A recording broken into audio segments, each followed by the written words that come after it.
Hello everyone, আসসালামু আলাইকুম। আমার ইউটিউব চ্যানেল বাংলাদেশি কানাডিয়ান মমের পক্ষ থেকে সবাইকে জানাচ্ছি সাদর আমন্ত্রণ। আজকে আপনাদের সাথে নতুন আরও একটা ভিডিও নিয়ে চলে আসলাম। আজকের ভিডিওতে আমি আপনাদের সাথে শেয়ার করব দেশীয় গলদা চিংড়ি মাছ আমি কিভাবে কাটি এবং কিভাবে রান্না করি সেটার ভিডিও। আশা করি আজকের ভিডিওটা আপনাদের কাছে ভালো লাগবে, কারণ এই গলদা চিংড়িটা আমরা এখানে একটা বাংলাদেশি ভাইয়ের কাছ থেকে কালেক্ট করেছি। আর এই গলদা চিংড়িটা যখন আমরা খেয়েছি খুবই মজা লেগেছে। আশা করি আপনাদের কাছেও ভালো লাগবে যদি আপনারা কেউ কালেক্ট করে থাকেন ইতিমধ্যে। তো দেখা যাচ্ছে এখানে আমি ডিপ ফ্রোস্ট করে তারপরে যে কাটা শুরু করলাম। আমি যেভাবে কাটি এই কাটার কৌশলটা কিন্তু একটু আলাদা।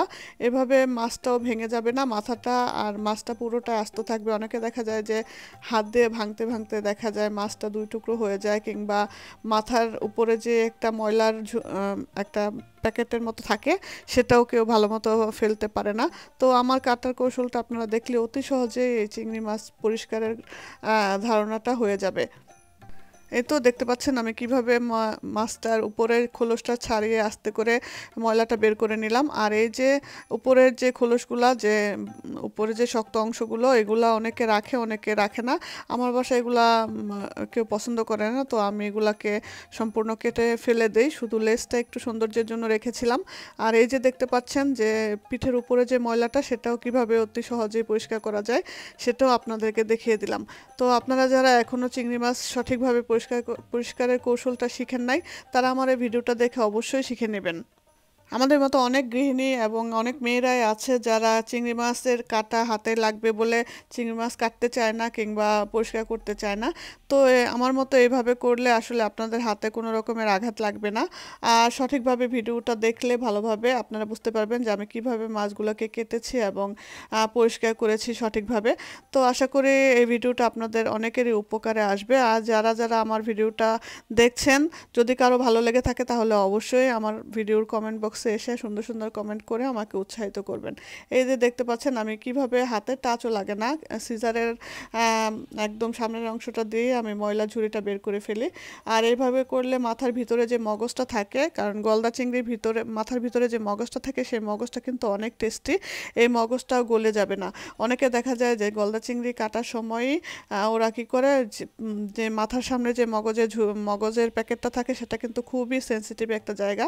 ওই ওই অংশটা যদি গলে যায় তাহলে আর গলদা চিংড়ির টেস্টটা আপনারা উপভোগ করতে পারবেন না। তো আমার মতো এইভাবে সঠিকভাবে যদি আপনারা চিংড়ি মাছটা কেটে পরিষ্কার করেন তাহলে চিংড়ি মাছের সম্পূর্ণ স্বাদটা অক্ষুণ্ণ থাকবে। আশা করি ভিডিওটা আপনাদের ভালো লেগেছে। এখন চলে আসবো গলদা চিংড়িগুলোকে আমি কিভাবে রান্না করি সেই পর্বে। একই ভিডিওতে আমি পুরো পর্বটাই শেষ করার চেষ্টা করেছি। আশা করি আপনাদের উপকারে আসবে এই ভিডিওটা দেখলে। এই তো আপনারা দেখতে পাচ্ছেন মাছগুলোকে আমি ধুয়ে পরিষ্কার করে একটা প্লেটে সাজিয়ে নিয়েছি। আর ওইখানে আমি মাছ রান্না করার জন্য রেসিপিতে ব্যবহার করার জন্য নিয়েছি টমেটো, কাঁচামরিচ, পেঁয়াজ আর অন্যান্য যেসব সাধারণ মশলাগুলো আমরা ব্যবহার করি সেগুলোই।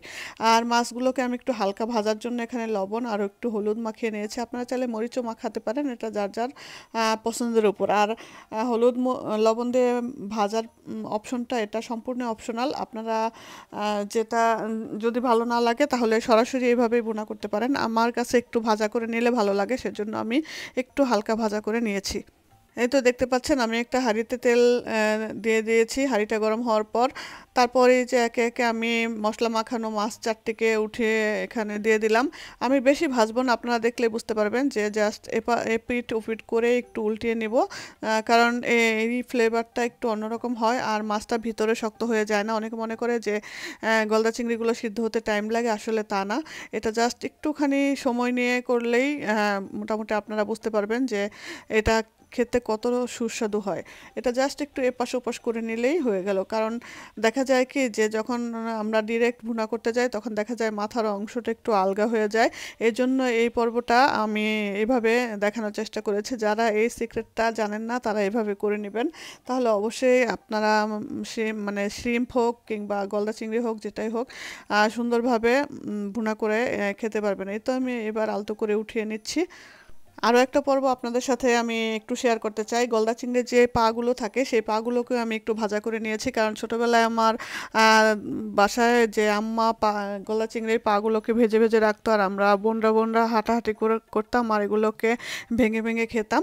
তো সেটা আমি এখানে এই যে দেখতে পাচ্ছেন যে ওই যেই তেলের মধ্যে আমি গলদা চিংড়িগুলোকে ভেজেছি সেই একই তেলের মধ্যে আমি এই গলদা চিংড়ির পাগুলোকে একটু ভেজে নিলাম, ভেজে একটা প্লেটে উঠিয়ে নিয়েছি। এটা যার যার অপশনাল সাবজেক্ট, অনেকে পা খায় অনেকে খায় না, বাট আমার কাছে খুব মজা লাগে তাই আমি এটাকে ফেলে দেই নাই, রেখে দিয়েছি। তো ওই একই তেলের মধ্যে আমি আরও কিছু তেল অ্যাড করে দিলাম, আর এখানে কেটে রাখা যে পেঁয়াজগুলো ছিল সেই পেঁয়াজগুলো দিয়ে দিলাম। আপনারা পেঁয়াজের পরিমাণটা নির্ধারণ করে নেবেন আপনাদের আইডিয়ার উপরে। আমার যতটুকু প্রয়োজন আমি ততটুকু নিয়েছি। যে যদি কেউ বেশি গ্রেভি খেতে চান তাহলে বেশি গ্রেভি করার জন্য একটু পেঁয়াজটা পরিমাণে বেশি লাগবে। তারপরে এখানে দিয়ে দিলাম একে একে আদা, রসুন, জিরা, ধনিয়া, তারপরে হলুদ, মরিচ, সবগুলো সাধারণ যে মশলাগুলো দিয়ে আমরা বাংলাদেশি তরিতরকারিগুলো রান্না করি সেগুলোই। তো সবগুলো মশলা দিয়ে আমি একটু মশলাগুলোকে ভালো করে একটু নাড়াচাড়া দিব, একটু পানি দিয়ে ভুনা করব। আর সবসময় মনে রাখবেন পেঁয়াজটাকে একটু নরম করে হালকা ব্রাউন করে ভেজে নিলে মশলাটা মানে তরকারিটা খেতে একটু বেশি ভালো লাগে আর কি। আর পেঁয়াজটা একটু তাড়াতাড়ি গলে যায়, নরম হয়। তো দেখতে পাচ্ছেন আমি একটু পানি দিয়ে মশলাগুলোকে ভালো করে ভুনা করে নিলাম। মশলার উপরে যখন তেল ভেসে উঠেছে সেই পর্যায়ে আমি আবার দিয়ে দিব কেটে রাখা টমেটোগুলো। এই তো দেখতে পাচ্ছেন যে মশলার উপরে তেল ভেসে উঠেছে, এই পর্যায়ে আমি টমেটোগুলোকে দিয়ে দিচ্ছি। টমেটোগুলো দিয়ে আমি আরও এক পর্ব এই মশলাগুলোকে ভুনা করব। যখন টমেটোগুলো একটু গলে নরম হয়ে যাবে আর তেল উপরে ভেসে উঠবে সেই পর্যায়ে আমি আরও একটু পানি অ্যাড করে দিয়ে তারপর আমি গলদা চিংড়িগুলোকে এই ঝোলের মধ্যে দিয়ে দিব। আমি আজকের এই গলদা চিংড়ির রেসিপিটা খুবই সাধারণ এবং খুবই সহজভাবে দেখানোর চেষ্টা করেছি।